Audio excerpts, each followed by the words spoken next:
Hey guys, it is Meg Monday on this fabulous morning. I woke up to rain in Austin, Texas, and it was wonderful. We haven't seen that in a while, so definitely needed.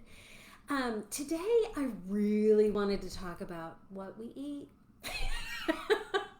For some reason, a friend sent me a podcast this morning. I saw a reel yesterday, several reels talking about food and our moods. And so I just kind of wanted to cover a little bit about what I learned on a few of them, and then also just mention that we are in control and responsible for what we put in our bodies.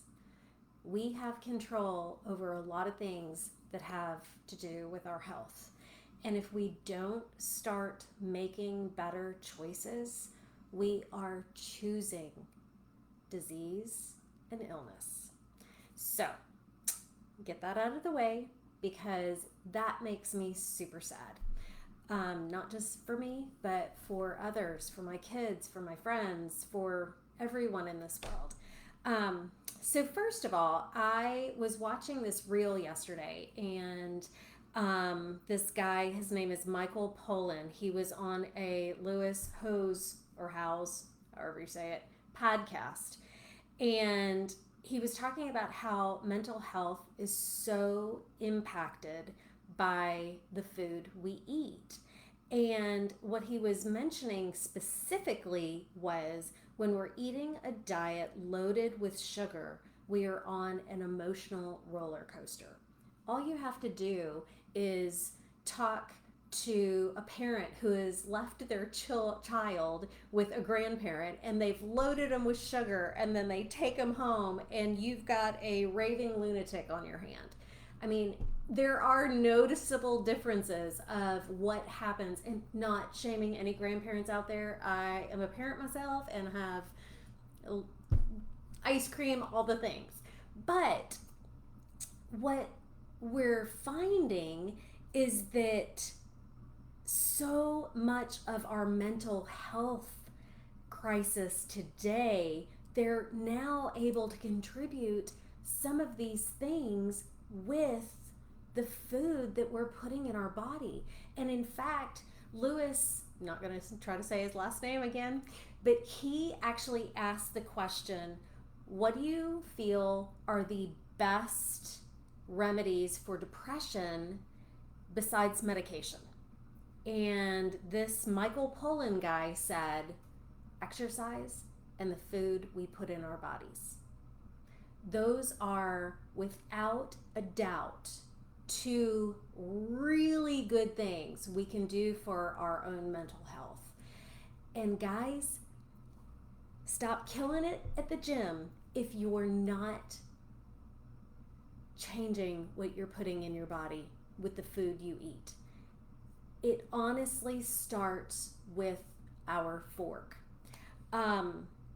And another podcast I listened to this morning, thank you, Heidi, was about Dr. Rick Johnson was on this other lady, Cynthia Thorland's podcast, and he was talking about the link that his research is finding between sugar and Alzheimer's.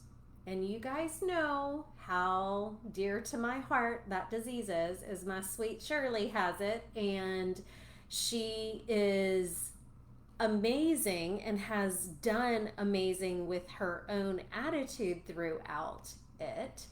But she still has it. And what they are finding is that all of the sugar is basically damaging the brain. And he also said something that was an aha for me, and that is that people who are obese or have diabetes are more likely to get Alzheimer's.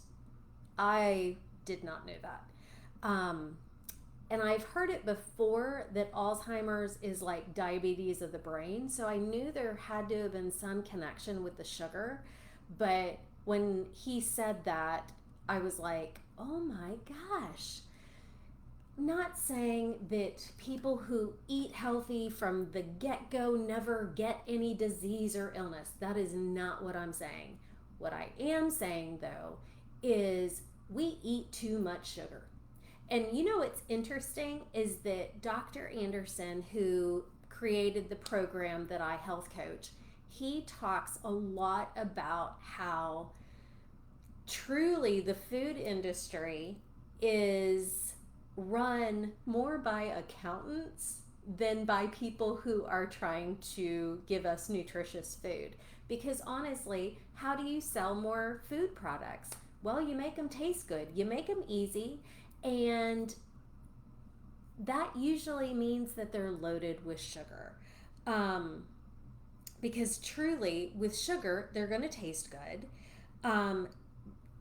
The food we eat is usually convenient because that's what we need in our fast-paced life. And we need them to be cheap and easy to prepare. And guess what? When it comes to the crap that actually is not good for us, most of those items check all of 4 of those boxes. And guess what? That stuff is not fueling our body correctly. In fact, it's leading us down to an epidemic of obesity just in our children today that unlike we've ever seen. And that completely breaks my heart. And I can only pray and hope that we will make better choices. And we do have that responsibility, especially as a parent. I feel like I am responsible. I'm the one who buys the food. So if I'm buying it and needing to prepare better things for my kids, then guess what? That's what I just need to do. And it's funny because sugar is not inherently, I can't even say that word, evil. However, the amount that we consume is ridiculous. So, what do we do with all this information? Start reading your labels. Start buying fruit versus the snack cakes from Hostess or Little Debbie. Start making different choices and start thinking about how you can improve your diet and the diet of the people that live in your home. Because what we truly are what we eat. And if we continue down this path, we will be diseased and ill. And I don't want that for me, for my family, or for you. So start looking at it. Start thinking, what can you do today?